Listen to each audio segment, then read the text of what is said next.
Al24 News, bonsoir et bienvenue pour votre rendez-vous avec le point de l'information de 19h. Sans plus tarder, voici vos titres. Bilan de la crise migratoire à Ceuta, au moins 67 migrants ont trouvé la mort selon le gouvernement espagnol. Ce sont tous 60 000 personnes qui ont forcé la bordure par voie terrestre et maritime depuis jeudi. L'armée espagnole a été déployée pour rétablir l'ordre.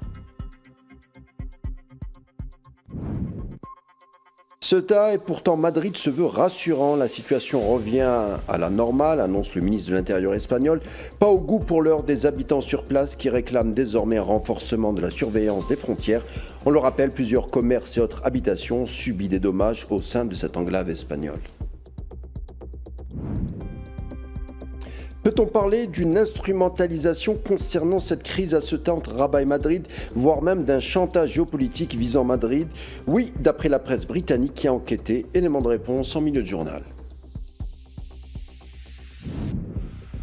Autre sujet, ce bras de fer qui n'en finit pas entre Téhéran et Washington. On s'accuse mutuellement d'attiser le conflit. Plus de 5 mois de tension sans une perspective de solution pour le moment. Guerre Iran-États-Unis, une guerre qui n'en finit pas. Pourquoi ? Et puis autre conflit qui n'en finit pas de durer, conflit ukrainien, des missiles balistiques présumés russes ciblent Kiev et font 10 morts. De son côté, Kiev riposte en ciblant des plateformes logistiques russes. On fait le point en fin d'édition.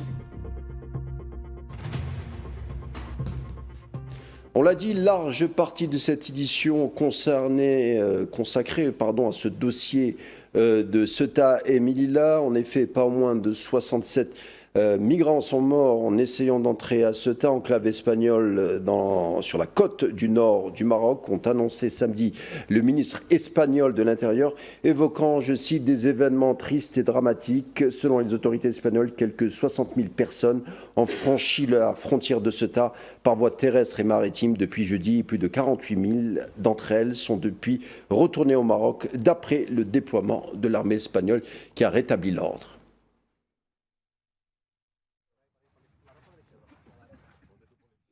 L'Espagne a annoncé la stabilisation de la situation migratoire à Ceuta, confirmant l'arrêt total des traversées clandestines durant la nuit. Cette accalmie intervient alors que les forces de l'ordre ont débuté ce samedi 1er août l'installation d'un dispositif de sécurité maritime de 500 mètres de long de la frontière avec le Maroc, à la suite d'une tentative d'entrée massive de migrants marocains fuyant la misère et le chômage.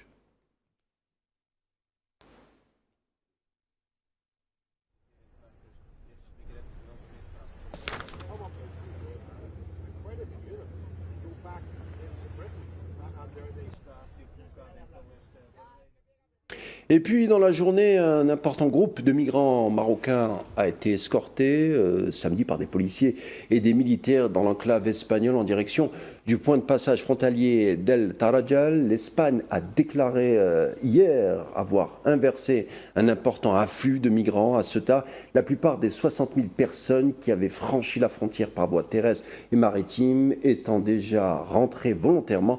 Ceuta et Melilla, ville espagnole sur la côte du nord du Maroc, sont les seules villes de l'Union européenne à partager une frontière terrestre avec l'Afrique.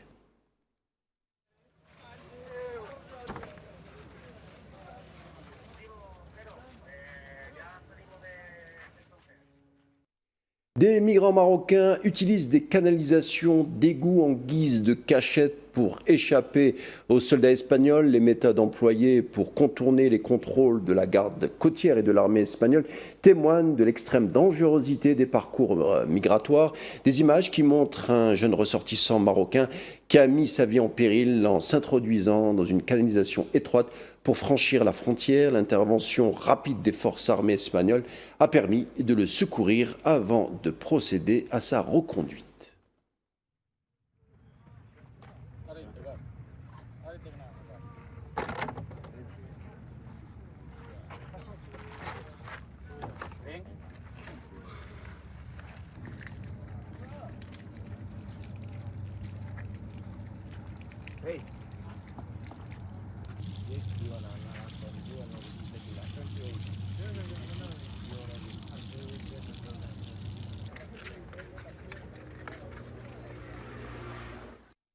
Ceuta, où le cri de désespoir d'une génération marocaine sacrifiée, la jeunesse marocaine, justement touchée par un chômage endémique et l'absence de perspectives d'avenir, exprime un profond sentiment de désillusion.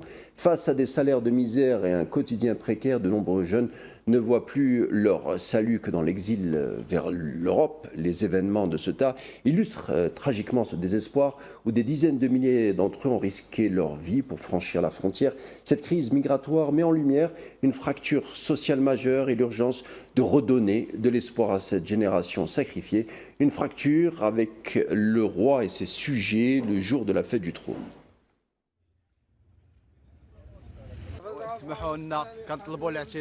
Je tiens à présenter mes excuses au peuple espagnol, à tous les Espagnols. Nous ne sommes pas responsables de ce qui s'est passé.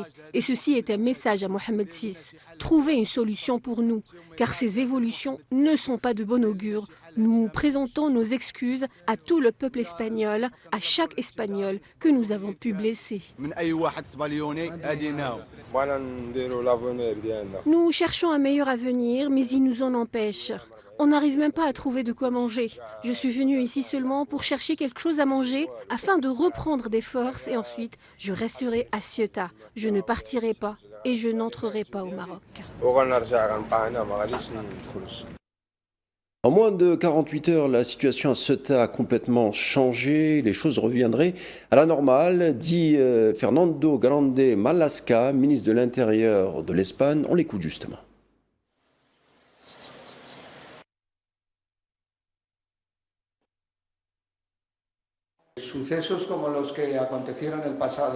Les personnes qui sont entrées illégalement dans notre pays par Ceuta le 30 juillet n'ont aucune possibilité de régulariser leur situation.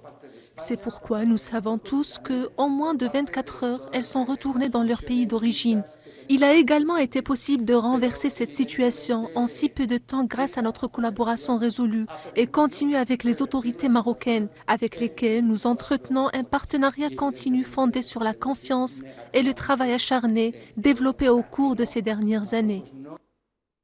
À la suite de l'afflux migratoire exceptionnel en provenance du Maroc, la population de l'enclave espagnole de Ceuta a exprimé ce samedi de vives inquiétudes concernant la sécurité locale. Les résidents et les acteurs économiques rapportent des perturbations importantes, notamment des dégradations du mobilier urbain et des intrusions dans des propriétés privées qui ont suscité un sentiment d'insécurité au sein de la communauté. Bien que l'activité économique locale reprenne progressivement son cours, les habitants et les commerçants maintiennent un niveau de vigilance élevé. Ils sollicitent formellement des autorités un renforcement pérenne des dispositifs de surveillance aux frontières ainsi que le maintien durable des effectifs policiers et militaires afin de prévenir efficacement de futures tentatives de franchissement massif.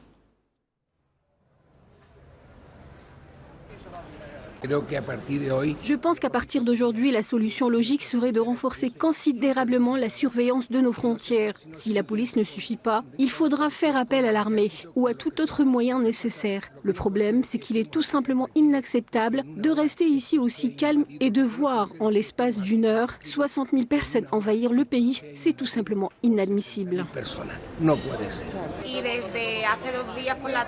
Nos magasins sont restés fermés ces 2 derniers jours. Nous avons subi des pertes en raison de la situation actuelle. Aujourd'hui, nous avons enfin pu rouvrir. La situation s'est un peu calmée, mais nous ne nous sentons pas en sécurité dans les rues. Nous craignons que des gens ne viennent voler le pain vendu. Alors, nous restons très vigilants pour éviter tout incident et prendre soin de nos clients. Malgré cette légère amélioration, Ceuta demeure une ville dangereuse et nous avons toujours besoin de la police et de l'armée, car cela nous rappelle qu'ils peuvent nous envahir à tout moment.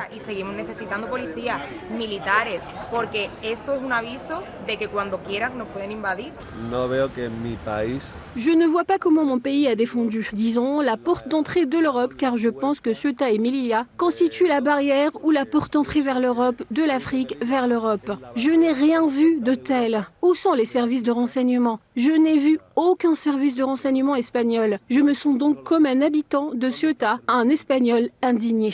No he visto el servicio de inteligencia español en absoluto. Entonces me siento como caballa y como español indignado. Manifestation devant l'ambassade du Maroc en Espagne contre l'afflux de migrants à Ceuta. Sous le choc, plusieurs centaines de personnes ont manifesté vendredi après-midi devant l'ambassade du Maroc pour protester contre l'afflux migratoire à Ceuta. Indignés par la situation, les manifestants ont dénoncé la politique migratoire du Merzen, accusant le régime marocain d'instrumentaliser la frontière comme un levier géopolitique pour faire pression sur l'Espagne.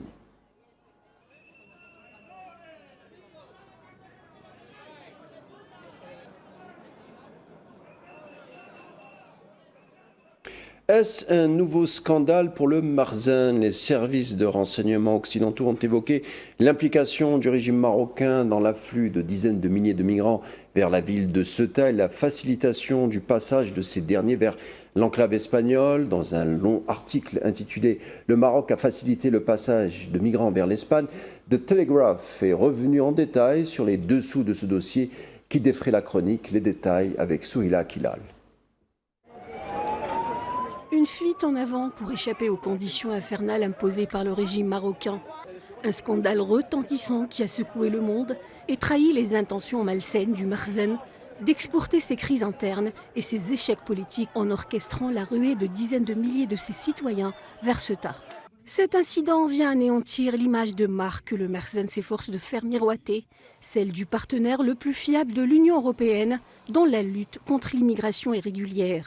Alors qu'en réalité, la question migratoire, en plus du trafic de drogue et de l'espionnage, sont des armes utilisées par le Marzen pour menacer la stabilité de l'Afrique du Nord, du Sahel et de l'Europe. Suite à cet exode massif, l'implication des autorités marocaines a largement été évoquée.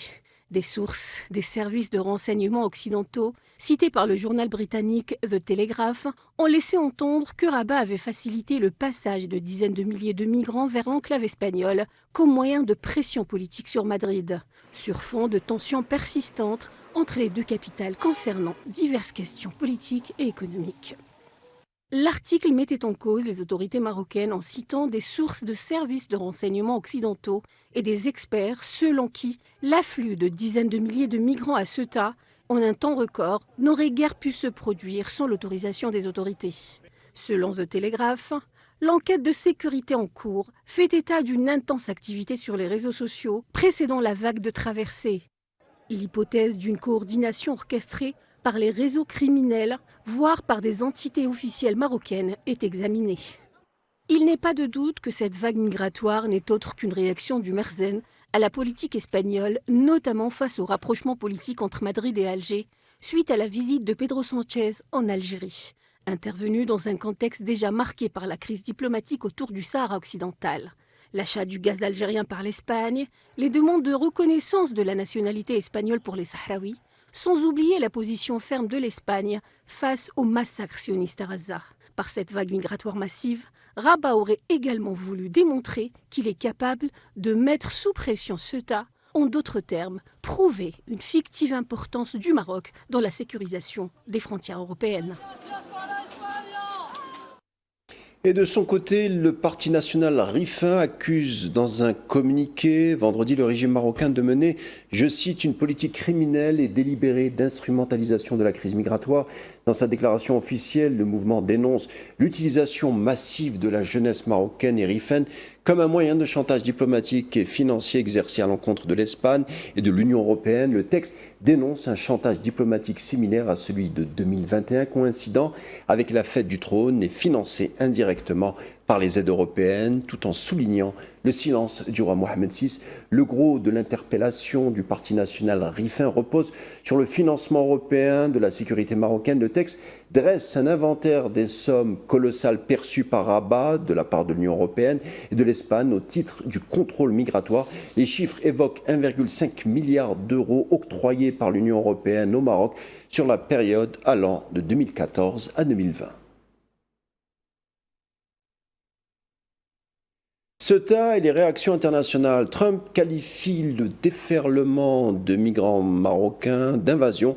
Lors d'une déclaration à la presse, c'était vendredi, Trump a affirmé qu'une catastrophe s'était abattue sur l'Espagne, avertissant dans le même temps qu'un scénario identique pourrait se produire aux États-Unis si les démocrates venaient à reconquérir la majorité, selon lui. You know, I saw Spain yesterday and I watched the Vous savez, j'ai vu ce qui s'est passé en Espagne et j'ai été témoin de la catastrophe.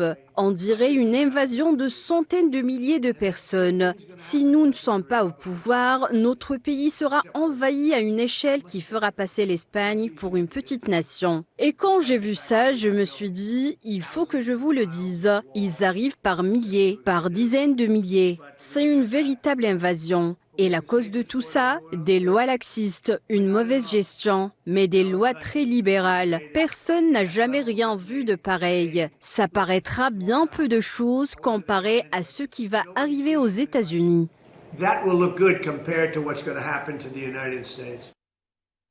L'Espagne subit de vives attaques diplomatiques de la part de l'entité sioniste en représailles à sa reconnaissance officielle de l'État de Palestine pour exercer un chantage politique et fragiliser le gouvernement de Pedro Sánchez. Les sionistes instrumentalisent la crise migratoire donc à ce temps, qualifiant cette enclave espagnole de colonie, une offensive rhétorique et une manœuvre de diversion face aux accusations de crimes de guerre à Gaza orchestrées avec la complicité de Rabat. Les autres détails sont signés Maria Chouir.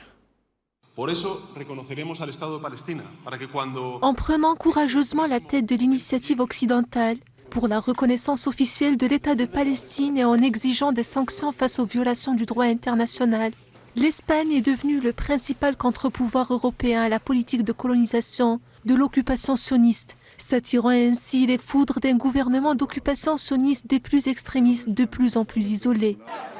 Les attaques sionistes contre l'Espagne lors de la crise de Ceuta illustrent cette dégradation profonde des relations bilatérales, révélant la frustration des génocidaires face au rôle historique et moteur de Madrid dans le soutien à la cause palestinienne.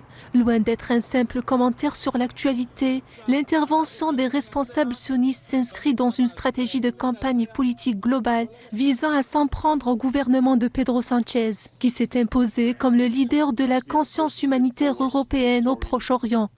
Pour tenter de neutraliser cette diplomatie espagnole, l'entité sioniste a déployé une rhétorique agressive, cherchant à instrumentaliser la détresse migratoire à Ceuta pour masquer ses propres dérives. En invitant ironiquement l'Espagne à accueillir les populations de Gaza, le ministre de la Sécurité nationale du gouvernement d'occupation Itamar Ben-Gvir a utilisé un raccourci cynique.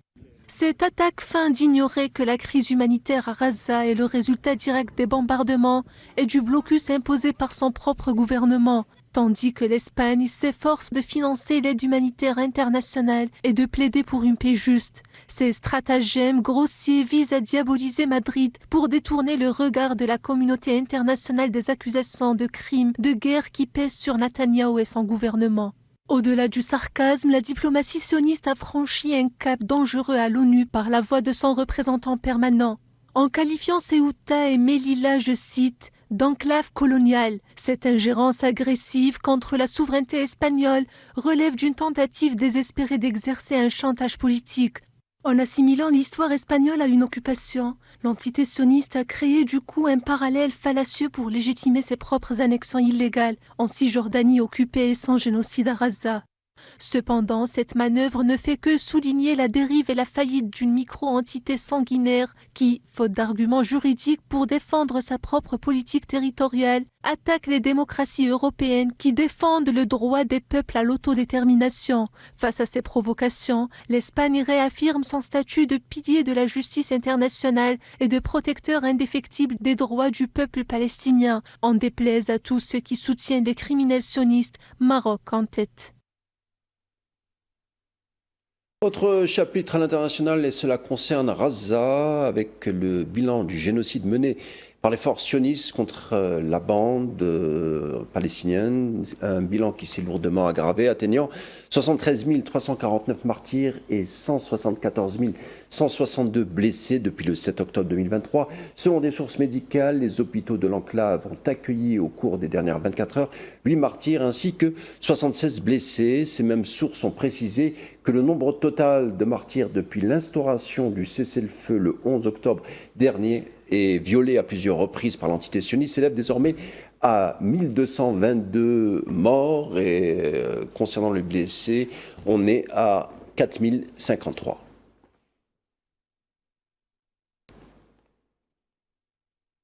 Et selon les déclarations de Khalil El-Daqran, médecin à l'hôpital des Martyrs d'Al-Aqsa, une frappe nocturne des forces sionistes a intégralement détruit un entrepôt de matériel médical à Dar el-Balah dans la nuit de samedi. Les images diffusées par l'agence de presse Reuters confirment l'ampleur des dégâts matériels sur le site. L'infrastructure ciblée jouxtait un camp de tentes abritant des civils déplacés, des personnes vulnérables ainsi que des unités de stockage spécifiques pour les patients sous dialyse. Les témoignages sur place font état de la destruction complète de ces installations humanitaires et médicales de proximité.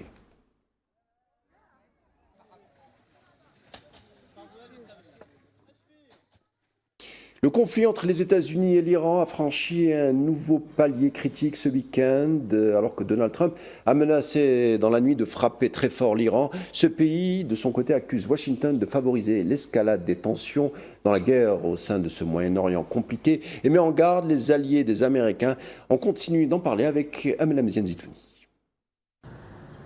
Bien que le front militaire ait connu une accalmie nocturne dans la nuit de vendredi à samedi, les menaces de Donald Trump de bombardements massifs et les avertissements de Téhéran alimentent une vive escalade entre les deux pays. Le président américain a réaffirmé vendredi sa volonté de frapper l'Iran très durement.